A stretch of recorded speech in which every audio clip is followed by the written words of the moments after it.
അതെന്താടി നീ അങ്ങനെ പറയണേ? വെറും സുമംഗലയെ ഞാൻ സുമംഗലിയാക്കിയില്ലടി. അത് വല്ല കൂടോത്രം ചെയ്തിട്ടാന്ന് എനിക്കിപ്പോ സംശയം. കൂടോത്രം നല്ല മോളെ. എന്റെ വാരിയിൽ ഒരെണ്ണം അഡ്വാൻസ് കൊടുത്തിട്ട് ഈശ്വരൻ ഉണ്ടാക്കി വിട്ടതാ ഭൂമിയിലേക്ക് നിന്നെ. മംഗല്യപ്പൊരുത്ത് 1 2 അല്ല 9 ആണേ. ആ പിന്നെ ഈ ആഴ്ച നിനക്ക് നല്ലതാ, എനിക്ക് അത്ര പോരാ. വരുമാനം കൊണ്ട് ചെലവ് നടക്കും, നല്ല കാലത്ത് ഗുണം ചെയ്യും, സ്വിച്ച് ഇട്ടാ ലൈറ്റ് കത്തും എന്നൊക്കെയല്ലേ.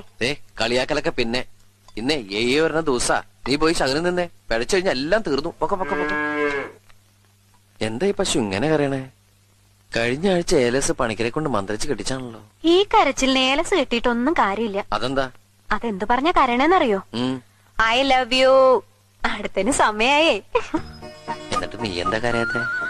ഞാൻ കരയണൊക്കെ ഉണ്ട്, പക്ഷെ നമ്മുടെ കരച്ചിൽ കേൾക്കേണ്ട ആള് കട്ടില് കണ്ടാ പിന്നെ നബീസ പറഞ്ഞ പോലെ ഹള്ളാ പടച്ചോനേന്ന് പറഞ്ഞ് കൂർക്കം വലിച്ച് ഒറ്റ കിടപ്പല്ലേ. എന്നാ അങ്ങനെ കിടക്കുമ്പോ ഈ പശുവിനെ പറഞ്ഞൂടെ ഉറങ്ങണ്ടാന്ന്? വേണ്ട വേണ്ട, ശകുനം മുടക്കണ്ട.